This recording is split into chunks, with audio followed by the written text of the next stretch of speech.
مرحبا، شلونكم؟ تحكي طيب، شلون صحتكم؟ ان شاء الله انتم بخير. اليوم جيناكم كفتة. ايه نحتاج اللحمة، برافو. بقدونس، ايه بصل برغل وغل دبس فليفله وفلفل. طيب تخليني اني اكمل وبعدين انت لا. ماشي؟ لا بس هالمره لا. ارجوك. لا. يلا دقيقه. مرحبا، لا. يعطيكم العافيه. شلونكم؟ شلون صحتكم؟ اني والشيف طبطب الحلوه بدنا نسوي نحتاج كفتة برغل. بكرة معزومين على رحلة وطلبوا منا احنا علينا الكفتة، فجبنا اللحمة، جهزنا كيلوين لحمة. متابعينا. نحتاج اللحمة، نحتاج البقدونس، نحتاج البصل، نحتاج البرغل. كل كيلو بلحمة بده كاسة برغل، فأنا حطيت نوعين من البرغل. أنا منزلة الوصفة قبل، بس هذا روتين وراح نسويه معاكم ونجهزه ونحطه بصفار مثل الجاهز بالضبط، أنا وطبطبي. وإن شاء الله تكون وصفتي عجبتكم. وهاي الوصفة اللي ما عندهم فرن يسوونها، راح أسويها معاكم على الغاز. راح أسوي لكم كفتة مشوية بنكهة الفحم أو كبة الصيخ على الغاز بدون فرن. أوكي؟ وعدتكم على جروب الفيس وهاي انه راح انزل لكم اياها شلون تسوونها على الغاز. انا حاطه كيلوين ونص لحمه تقريبا. اللحمه هاي تحتاج ربطتين بقدونس.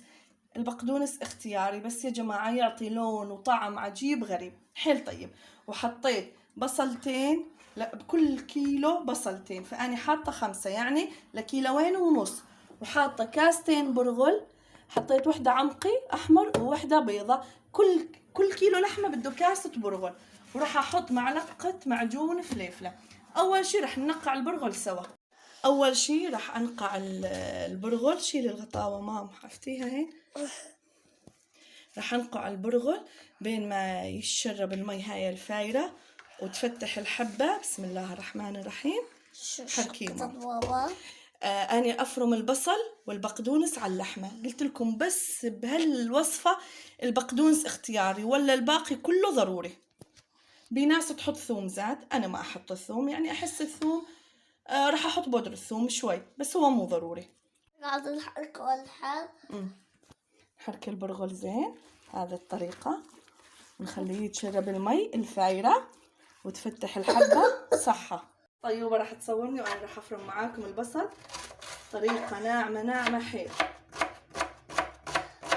طبعا لا تخلوا الأطفال يستخدموها عملوها تجرح. صح، ما يصير الأطفال يمسكون السكينة. مشان هيك أنا قاعدة أسوي أمي. صح، برافو ماما. إن شاء الله طيبين من هالرشحة. نفرم بهذا الشكل البصل.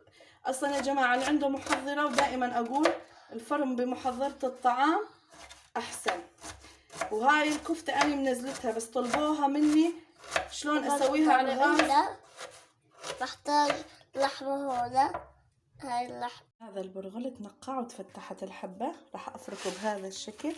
هو نار بس بدش تفركينه، لبين ما تمسكينه يلزق على بعضه زين مشان ما تفرط معك الكبة. وبي ناس تحطه تكون دايرته على الماكينة أو تديره مع اللحمة، وبي ناس تفركه مع اللحمة. وهين فرمت البقدونس والبصل واللحمة. راح أفرك البرغل مزبوط وبس ندخله مع اللحمة أرجع لكم. هاي راح افضي البرغل هين بعد ما شايفين هذا الشكل. شايفين شلون قاعد يطلع منه البخار شلون صار؟ شايفين؟ اللي تقول لي قام تفرط. واني فارمه اللحمه والبقدونس راح انزلها فوق الهاي وارجع افركن مع بعض، بس ما راح اتحكم، راح انزل وبعدين اشوفكم. حطيت كل المواد مع بعض.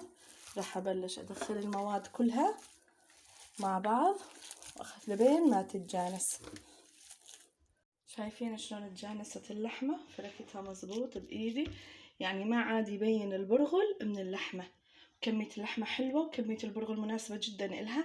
وأنا قلت لكم للمرة الثانية أنا مسوية الوصفة معاكم، بس هاي شلون راح أسويها على الغاز من الأول للأخير. أوكي. وبعدين شلون راح أحطها بصفات وشلون راح أجهز الرحلة اللي راح نطلعها بكرة إن شاء الله. هنا تقدرون تدخلونها البراد شي نص ساعة تتشرب كل السوائل اللي بيها. اللي بده يصبعها على شيش يعني يشويها على الفحم. اللي ما بده يصبعها راح أنا أشتغل بيها بإيدي، لأني ما عندي صياغ شيش ولا عندي شي، فأنا راح أصبعها بايدي، اسوي كفتة بايدي. نفس الشي راح اخليها يعني تتشرب كل السوائل وبعدين نرجع نجهز سوا. هاي شكلت تصبيع الكفتة بايدي، بس ما قدرت اصور لكم قبل ما صورت لكم اياها. شوفوا ها، راح اشعل عليها الغاز، شايفين على الغاز. ما عندي فرن، مو يعني ما اسوي لاولادي شي ها او لعائلتي. شوفهم شنو، راح احط نص كاسة مي هين بالنص، هي تدخل جواها، وشوي اي مادة زيتية، نقوطة زيت يعني شي نص فنجان. واذا دسم اللحمة زين ما بداعي، بس هيك راح اغطيها واتركها تقريبا ربع ساعة، وارجع اشوفكم بعدين شلون تصير وتستوي وشلون نقلبها واعطيها يعني اللون الاشقر الحلو اللي نفس اللي تاخذه على الفحم. شايفين والله العظيم على الغاز. ها هشوفهم راح تبلش فورا تفور. شايفين هذا الصوت من البخار؟ شايفين انا ما حطيت ولا مادة دهنية لاني لحمة فيه مدهنة. شايفين اصير اقلب بهذا الشكل، اقلبهن. تقدروا تحطون الفليفلة بندورة وهاي، نقلبهن مع بعض بهذا الشكل. شايفين اظل اقلب تاخذ هذا اللون الحلو. شايفينه؟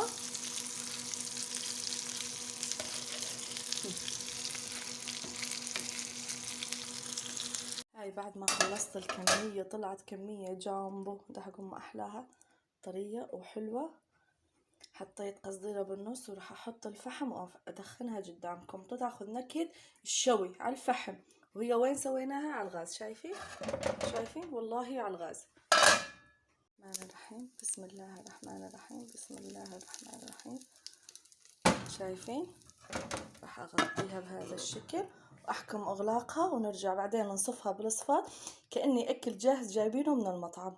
هاي بعد ما خلصنا تفحيمها واخذت نكهة الشوى، وشايفين ما احلاها طرية كبة على الصيخ، طيبة جدا جدا.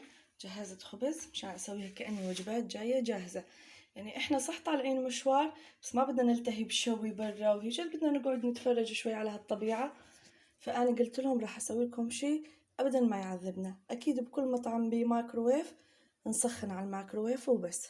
يعني راح ابلش اصف بهذا الشكل، يعني راح احاول اقسم الكمية على العيلات اللي موجودة بالضبط. راح اخلص كل التوزيع بهذا الشكل ونرجع بعدين اشوفكم. طبعا هيك وزعتن بهذا الشكل كله بالتساوي كأني جاية من السوق، يعني من المحلات الجاهزة، لأني أنا ما آكل جاهز خالص. أظل أجهز السلطة وألفهن بستريش يعني نايلون أشمعهن وأجهز السلطة. وسويت لهم مفاجأة زاد، فطايرة محمرة ألحظ أشوفكم إياها، بس أصفتها وإن شاء الله يا ربي يكون شغلي عجبكم. حلو مو؟ كأني جاهز.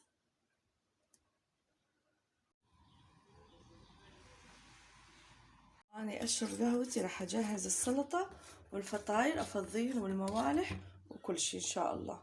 قلت لكم أنا العلب هاي ما يعني أحب أحتفظ بيهن للزمن، يعني ما راح أخذ صحون وأتلبك، عندي إياهن وإلهن أغطية. راح أحط بيهن شوية موالح بهذا الشكل، أخذ يعني الكمية اللي بدي إياها كله هيك. راح أخلصه وبعدين نشوف. راح أصف الفطاير زاد بهذا الشكل.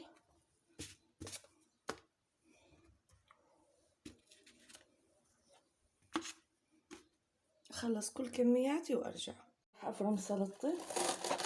المشاوي إحنا ناخذ معاها سلطة خشنة بس.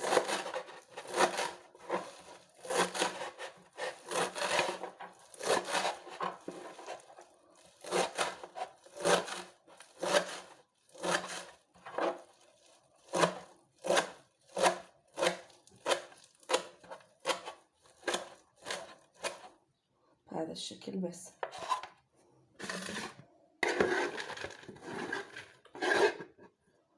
إن شاء الله على رمضان راح أروح أشتري فرمامة حلوة، لأني هاي قاعد تعذبني. البصل زاد أفرمه بهذا الشكل مع المشاوي.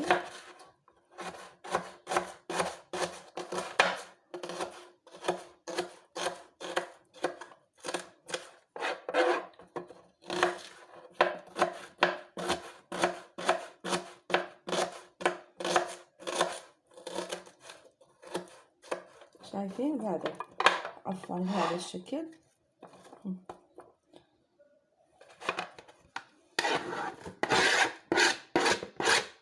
البندورة زاد أشيلها. هاي سلطة المشاوي، بس يعني أنا أقطع البندورة على الطول بعدين على النص بهذا الشكل، مثلثات رفيعة.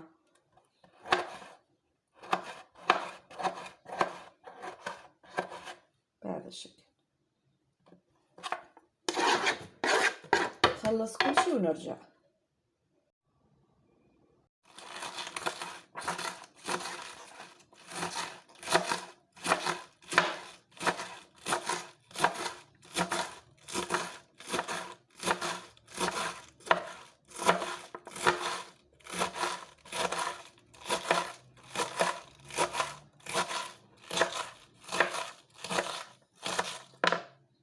هاي خلصت كل شيء. هاي اللحمة حطيتها بهذا الستريش، وهاي السلطات زاد راح اغلفها، وهاي المحمرة بهذا الشكل، وهنا حطيت الموالح بالعلب هاي واكلات بنتي. وهي كذا اكون خلصت تطبيق اغراض رحلتنا اللي اني مسؤولة عنهم، وهم بشغلات ثانية مسؤولين عنها. فان شاء الله اكون عجبتكم بتجهيز معدات الرحلة. هي كذا أحب يكون الأكل جاهز نظيف، ما عاد ناكل من المطاعم، خاصة بعد هالأمراض والأوبئة، وشي الواحد يعني متعود عليه نظافة بيته وهي كذا. وأكيد قلت لكم غادي كلهم عندهم مايكروويفات يسخنوا لي اللحمة الكبة بالسيخ، وإن شاء الله تكون الله هيك كذا حاطلنا الخير كله بهالمشوار ونغير جو. وراح أشوفكم بدون صوت، مقتطفات بس من الطريق وبالمطعم اللي راح نقعد به. الحز أنا رايحة ألبس بنتي وأجهز حالي وننطلق. نايمة كيفك؟ شو أخبارك؟ والله ما بعرف كمان.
هذا المكان اللي احنا اليوم جينا عليه لزيارة اسمه وادي قنديل.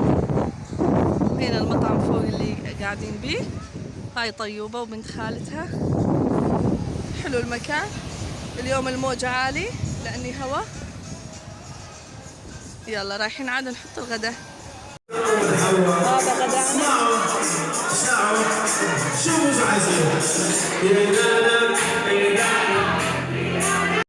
وهيك خلص يومنا وروتيننا، ان شاء الله يكون عجبكم.